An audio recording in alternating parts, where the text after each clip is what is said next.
TDP అధినేత చంద్రబాబు ప్రయాణిస్తున్న helicopter సమన్వయం లోపంతో దారి తప్పింది.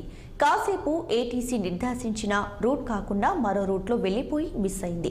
ఏటీసీ నిర్దేశించిన రూట్ కాకుండా పైలట్ మరో దారిలో హెలికాప్టర్ను తీసుకువెళ్లిపోవడమే ఇందుకు కారణంగా తెలుస్తుంది. దీంతో కాసేపు గందరగోళం నెలకొంది. రాంగ్ రూట్లో వెళ్తున్నట్లు ఏటీసీ హెచ్చరించగానే వెంటనే వెనుతిరిగి హెలికాప్టర్ అసలు రూటు మళ్లించడంతో గందరగోళానికి తెరపడింది.